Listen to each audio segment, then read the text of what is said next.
Hello everyone and welcome back to Planet Sports, where we interview and discuss some of the most influential players in the history of our country. Today we welcome Flo Hyman, one of our country's greatest volleyball players of all time, whose work both on and off the court set the stage for the future of the sport. Flo Hyman's journey to fame is a very special one, so I hope you all stay tuned to what insights she brings to the show. With the warmest welcome, we bring to the stage Flo Hyman.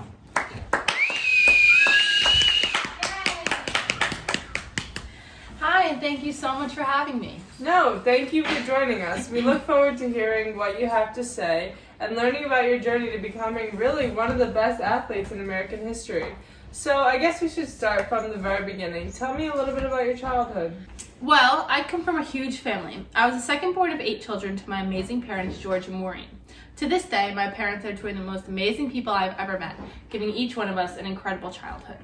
In my elementary and middle school years, I was always a lot taller than my classmates, which was definitely a huge insecurity of mine. But I realized that my height was a blessing in disguise. As a volleyball player, the taller you are, the better. So I used this insecurity to my advantage and started playing volleyball at the age of 12. So from age 12, how much have you grown? And if you don't mind me asking, how tall are you now? Also, what were some of your earliest memories playing the sport? At age 12, I was just about 6 feet tall, but today I'm 6'5", which is obviously very tall, especially for a female. I found my love for volleyball the second I started playing, as one of my first memories was playing 2-on-2 tournaments with my sister at the beach. Although I was so young and ultimately only in 7th grade, I knew I wanted to take the next step in my volleyball career. Okay, so from here, where did you go next? What specifically did you enjoy so much about the sport that made you want to play at the next level, despite being so young? So, from the beach tournaments, when I was around 16 years old, I began playing professionally while simultaneously attending high school. Something I fell in love with about the sport was the life lessons it taught me, and how being a well-rounded individual, having a positive attitude, and giving full effort is just as important as the skills you possess. I graduated from Morningside High School in California, and from there I went to El Camino College. I noticed that you didn't finish out your career at El Camino, but transferred to the University of Houston. What happened at El Camino that made you transfer? El Camino just wasn't as high level of a volleyball team that I wanted, and didn't really seem like the right fit for me. However, I did attend the University of Houston as the first African American to compete in college volleyball, while also surprisingly being their first female scholarship athlete.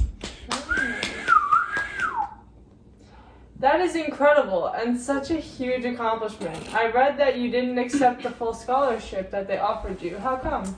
Thank you so much. Well, when I was awarded the scholarship, I was honestly honored, but I knew that I wouldn't have become the player I was if it wasn't for my teammates. So I decided it was only fair if I shared the wealth with my teammates.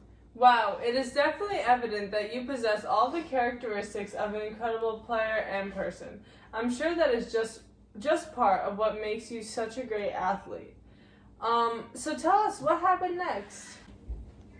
So during my years at the University of Houston, my love for the sport was heightened, as some of my greatest college memories were on the court surrounded by my teammates and second family.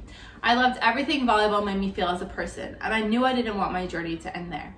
I graduated college in 1974 and proceeded to join the USVBA's year-round training team in 1975.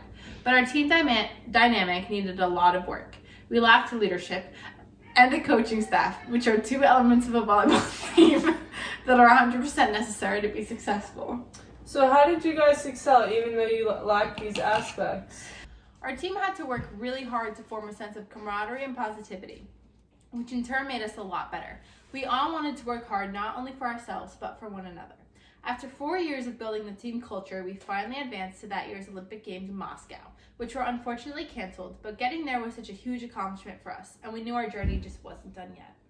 I think that's definitely an important lesson to not only everyone in the sports community, but also everyone in our audience. So what did you guys do next? I definitely agree with that. We then bounced back and attended the 1981 World Cup along with the 1982 World Championships, taking home bronze in both. With 2 wins, leaving my mark on the sport and making everlasting friends, I ended on a positive note and decided to move back to Japan while still continuing to play professional volleyball. So where does that leave you now, and what are your plans for the future?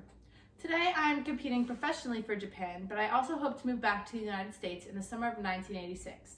In college, I studied mathematics and physical education, so if I ever want to end my career in volleyball, I would definitely try and pursue a career entailing those two studies. Well, Flo, your story is absolutely incredible, and you have accomplished so much in your career playing volleyball.